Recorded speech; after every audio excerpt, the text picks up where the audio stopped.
Hello student, myself Kuldeep sir. Today I am going to teach you chapter 3 Understanding Window 10. In this chapter we learned about Window 10. Lecture number 13. इसके पहले हमने chapter 1 और 2 को complete किया है computer में, जिसमें लेक्चर नंबर 12 तक पढ़ाई हुई थी। और आज हम चैप्टर 3 स्टार्ट कर रहे हैं, जिसको लेक्चर नंबर 13 से स्टार्ट कर रहे हैं। ठीक है, इस चैप्टर में हम जानेंगे विंडोज 10 के बारे में। Okay, introduction. A bus has a body, engine within wheels and fuels, but it can not run without a driver. कहा जा रहा है कि एक बस जो है उसमें इंजन होता है, उसके व्हील होते हैं और उसमें ईंधन डाला जाता है जैसे डीजल। लेकिन फिर भी इन सभी चीज़ों के रहने के बाद भी इसे हम बिना ड्राइवर के ये चल नहीं सकता है। ठीक है, व्हेन द ड्राइवर स्टार्ट से बस, जब ड्राइवर बस को स्टार्ट करता है, it gets ready to move, तो यह चलने के लिए क्या हो जाता है, रेडी हो जाता है। सिमिलरली, इसी प्रकार, there is a computer driver known as operating system that enable us to run a computer. इसी प्रकार से, ठीक है, कंप्यूटर का भी एक ड्राइवर होता है,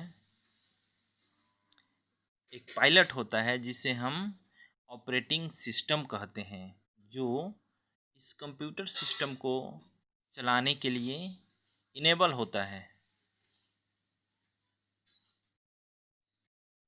समझ गए? अब ये कैसे ऑपरेट होता है, कैसे चलता है, इन सभी चीज़ों के बारे में चैप्टर में हम पढ़ेंगे। समझ रहे हैं आप? इसके बारे में मैं आपको बता दूं कि अगर आप कंप्यूटर सिस्टम पे वर्क करने जा रहे हैं, तो उसमें आपको ये जो सॉफ्टवेयर है, विंडो 10 है या विंडो 8 है, तो उनको आपको क्या करना पड़ता है, उसमें आपको इंस्टॉल करना पड़ता है। ठीक है, सिस्टम में। और जब इंस्टॉल करेंगे तभी आपका वर्क सही ढंग से हो पाएगा। ठीक है, विशेष आगे हम देखेंगे। अब हम आगे नेक्स्ट पॉइंट पे चल रहे हैं, यहाँ पे ऑपरेटिंग सिस्टम पे। कहाँ चल रहे हैं? ऑपरेटिंग सिस्टम पे। ठीक है,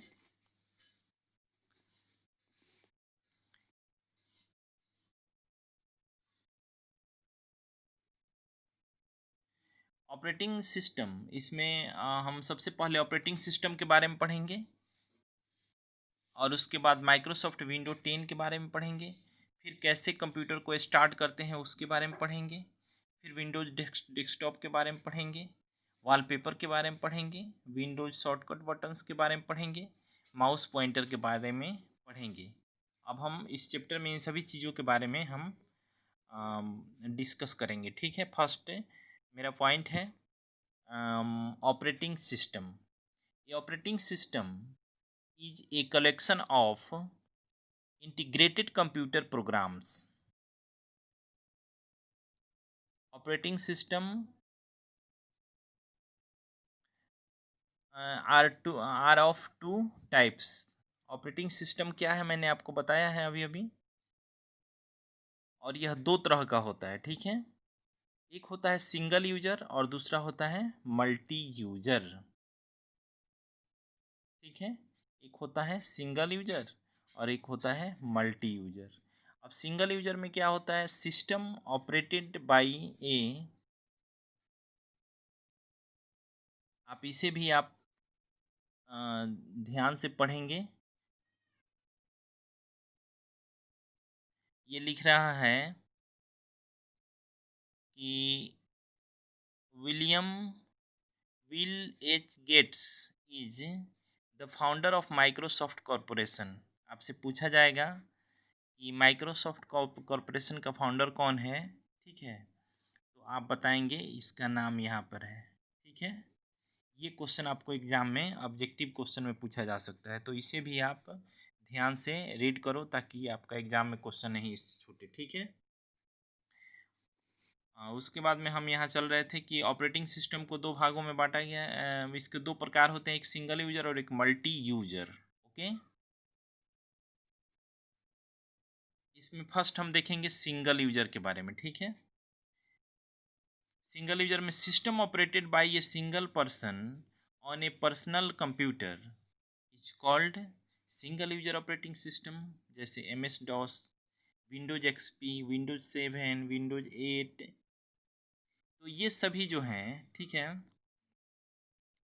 यह सिंगल यूज के लिए इसका यूज किया जाता है, ठीक है। उसमें इनका नाम है विंडोज 7 है, विंडोज 8 है, ये सभी आप यूज करते हैं। यहाँ फिगर भी दिया गया है, MS DOS, ये सभी उसके एग्जाम्पल हैं, ठीक है। और मल्टी यूजर में क्या होता है कि when A system is operated by more than one person through networking, यहाँ तो एक आदमी यूज करता है तो उसके बारे में दिया गया है एक। लेकिन जहाँ पर मल्टी यूज के लिए जिसका यूज किया जाता है, जहाँ पे बहुत सारे सिस्टम एक दूसरे से नेटवर्किंग के द्वारा कनेक्ट होते हैं, उसको मल्टी यूजर ऑपरेटिंग सिस्टम कहा जाता है। उसको क्या कहते हैं? Multi user operating system. समझ रहे हैं? इसमें क्या आता है, इसके लिए सॉफ्टवेयर होता है। ये इस सॉफ्टवेयर से चले नहीं चलेगा। इस ये जैसे विंडो 10 है, विंडो 7 है, विंडो 8 है, इससे ये नहीं होगा। इसके लिए हमें ये सॉफ्टवेयर करना होगा, लिनक्स या यूनिक्स। क्या नाम है? लिनक्स या यूनिक्स। जितने भी मल्टी यूजर जहाँ पे आप मतलब जैसे जहाँ पे बहुत सारे कंप्यूटर नेटवर्किंग के द्वारा एक दूसरे से कनेक्ट होते हैं और वर्क होता है, तो वहाँ पे ये सभी उसमें सॉफ्टवेयर होता है, ठीक है। उसका क्या नाम होता है? लिनक्स और Unix. Okay, a multi user operating system is operated by one main server. User computers are connected with main server on which operating system is loaded।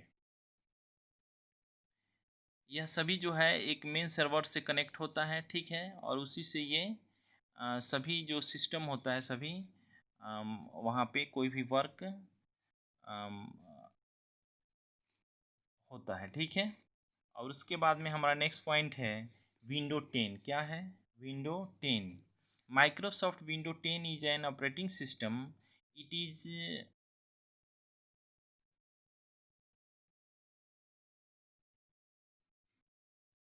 जो हम अभी ऑपरेटिंग सिस्टम के बारे में जो हमने जाना, हमने बताया आपको इसके पहले इंट्रोडक्शन में कि जिस तरह से बस होता है और उसमें इंजन होता है, उसमें ईंधन डाला जाता है, उसमें व्हील होता है, बट वो बिना ड्राइवर के नहीं चल सकता है। जब उसमें ड्राइवर बैठते हैं, ठीक है, और उसको जो है स्टार्ट करते हैं, तब वह चलने के लिए क्या हो जाता है? रेडी हो जाता है। उसी प्रकार हमारा ऑपरेटिंग सिस्टम है। समझ रहे हैं?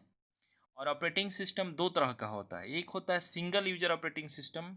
इस तरह के सॉफ्टवेयर को जब आप यूज करेंगे तो आप सिंगल यूज कर सकते हैं। लेकिन दूसरा होता है मल्टी यूजर ऑपरेटिंग सिस्टम, जिसके लिए आपको लिनक्स और यूनिक्स जैसा सॉफ्टवेयर उसमें अपलोड करना इंस्टॉल करना पड़ता है, ठीक है। तो ये बड़े बड़े मल्टीनेशनल कंपनी में या बैंक में इस तरह के सिस्टम से वर्क होता है, ठीक है। और अब हम जो हमारा चैप्टर में है विंडोज 10, उसके बारे में हम पढ़ेंगे, ठीक है। यह एक ऑपरेटिंग सिस्टम है। विंडोज माइक्रोसॉफ्ट विंडोज 10 जो है, यह एक ऑपरेटिंग सिस्टम है। और इसमें कैसे कैसे वर्क होता है उसके बारे में हम पढ़ेंगे, ठीक है। Microsoft window 10 is an operating system. यह भी एक क्या है? ऑपरेटिंग सिस्टम है। मतलब यह भी एक समझिए ना कि जिस तरह से बस में ड्राइवर होता है, उस तरह से यह भी एक क्या है? कंप्यूटर को चलाने के लिए एक पायलट है। समझ रहे हैं? It is It is the main program which provides working process on a computer. It is the main program which provides working process on a computer.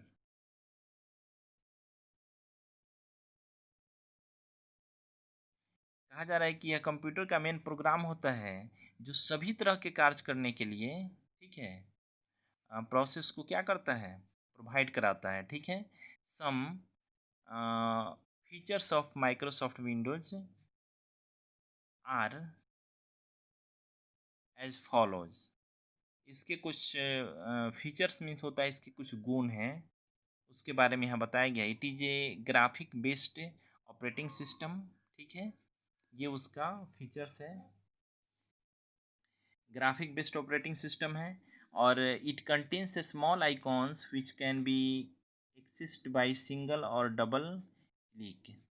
इसमें छोटे छोटे आइकॉन्स होते हैं जिसको आप सिंगल या डबल क्लिक करके ओपन करते हैं और अपना वर्क करते हैं, ठीक है। अब जो है इसके बारे में आपको पढ़ना है कि starting of a computer.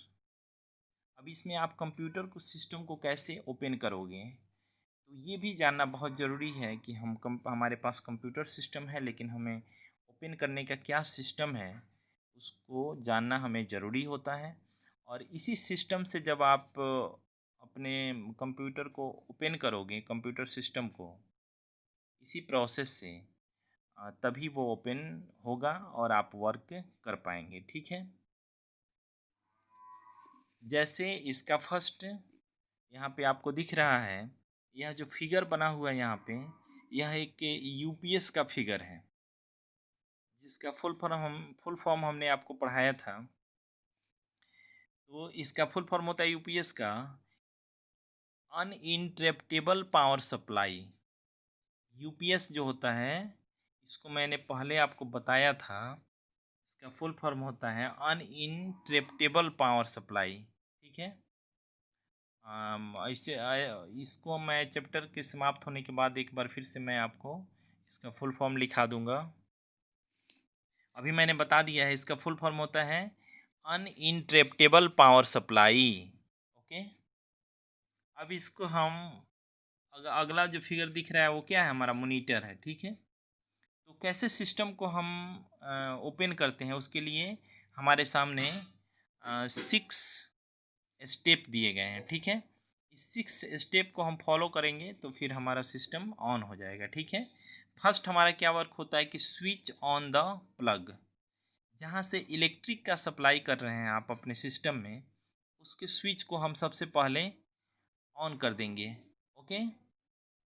Switch on the UPS, उसके बाद में जब इलेक्ट्रिक का सप्लाई हो जाएगा तब हम यूपीएस का यहाँ पे एक स्विच होता है, इसको हम क्या करेंगे, प्रेस कर देंगे तो ये ऑन हो जाएगा, ठीक है। जब ऑन होगा तो यहाँ पे एक लाइट आपको दिखेगा जलता हुआ, ठीक है।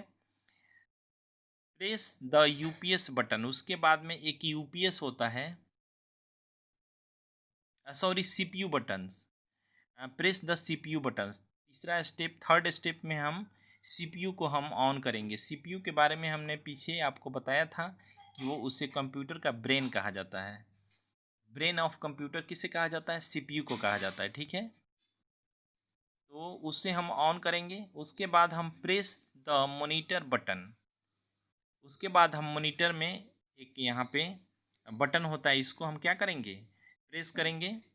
और उसके बाद में what will be the monitor's light is on, sorry what कह रहे हैं, वेट लिखा हुआ है, क्या लिखा हुआ है, wait, WAIT, wait mean till the monitor's light is on. और तब तक हम इंतज़ार करते हैं जब मॉनिटर का लाइट क्या हो जाता है, ऑन नहीं हो जाता है। मॉनिटर का स्विच ऑन करने के बाद हम वेट करते हैं, ठीक है, इंतज़ार करते हैं। और उसके बाद में तब तक इंतज़ार करते हैं जब तक इसका लाइट क्या हो जाता है, ऑन नहीं हो जाता है। और उसके बाद हम your computer is ready to use, इस तरह से आपके सिस्टम जो है वह स्टार्ट हो जाता है। और उस पर छोटे छोटे जब जब स्टार्टिंग शुरू होगा तो इस तरह का फिगर आएगा आपके सामने, लेकिन ये सब हट जाएगा। बाद में एक बैकग्राउंड पर बहुत सारे आइकॉन्स आपको देखने को मिलेंगे, जो आगे फिगर में हम आगे चैप्टर में ही आगे आपको बताएंगे उसके बारे में। तो इस तरह से आपको ये 6 स्टेप हो गया। पहला हो गया switch on the plug, second हो गया यूपीएस का बटन ऑन करेंगे, थर्ड हो गया सीपीयू का बटन ऑन करेंगे, उसके बाद मॉनिटर का बटन ऑन करेंगे, और तब तक हम वेट करेंगे जब तक मॉनिटर पे पूरा लाइट नहीं आ जाता है।